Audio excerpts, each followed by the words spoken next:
ایک شخص حضرت ابراہیم بن ادہم رحمۃ اللہ علیہ کے پاس آیا اور کہنے لگا کوئی ایسا طریقہ مجھے بتائیں کہ جس سے میں برے کام بھی کرتا رہوں اور اللہ تعالیٰ میری پکڑ بھی نہ کرے، یعنی میں گناہ، میرا دل کرتا ہے کہ میں گناہ کرتا جاؤں لیکن میری جو ہے نا پکڑ نہ ہو قیامت کے دن۔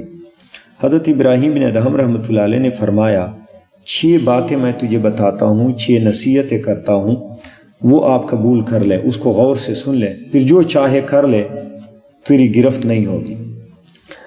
اس نے کہا بتائیں، تو آپ رحمۃ اللہ علیہ نے فرمایا کہ پہلی بات یہ ہے کہ جب تو کوئی گناہ کرے تو اللہ تعالیٰ کا رزق مت کھایا کر۔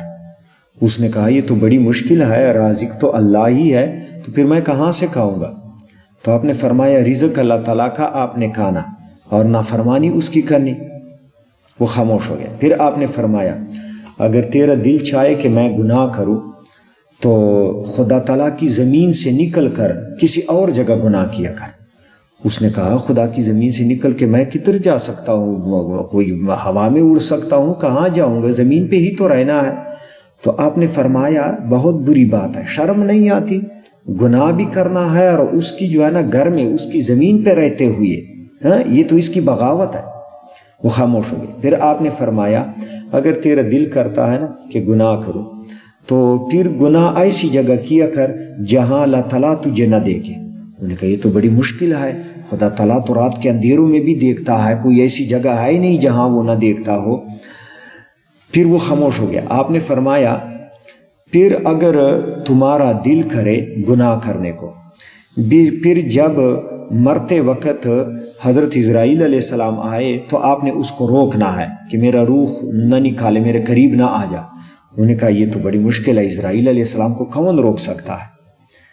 پھر آپ نے فرمایا اگر تیرا دل کرے نا کہ میں گناہ کروں تو پھر جب تجھے قبر میں رکھ دیا جائے گا تو فرشتے آئیں گے منکر نکیر اور وہ تم سے سوال کریں گے اور اس کے ہاتھوں میں ہتھوڑے ہوں گے، تو اس کو کہنا نکل جاؤ میرے قبر سے، کس نے تمہیں جو ہے نا آنے کی اجازت دی؟ کیسے تم آ گئے؟ تو انہوں نے کہا منکر نکیر کو کون نکال سکتا ہے؟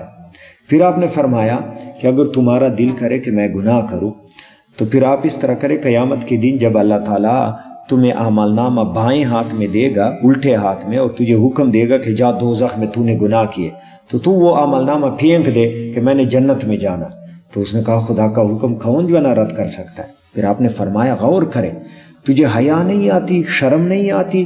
خدا کا رزق کھاتے ہوئے، خدا کی زمین پہ رہتے ہوئے خدا کے سامنے گناہ کر رہا ہے، اور پھر یہ بھی تجھ میں طاقت نہیں ہے کہ تو منکر نکیر کو روکے، ملک الموت کو روکے، اور جو ہے نا اعمال نامہ جو ہے نا تو روک دے، سارا کچھ پھینک دے کہ میں نے جنت میں جانا ہے۔ خدا کا مقابلہ بھی نہیں کر سکتا، خدا سے بھاگ بھی نہیں سکتا، تو گناہ کس بات پہ کر رہا ہے؟ یہ تو خدا تعالیٰ کے قہر کو تو دعوت دے رہا ہے۔ تو وہ بندہ رونے لگ گیا اور آپ کے قدموں میں گر گیا اور سچے دل سے جو ہے نا تائب ہو گیا۔ تو دیکھیے اس واقعے میں ہمارے لیے نصیحت ہے کہ اللہ تعالیٰ کے ہم پر کتنے احسانات ہیں، تو ہم کھاتے کس کے ہیں، گاتے کس کے ہیں؟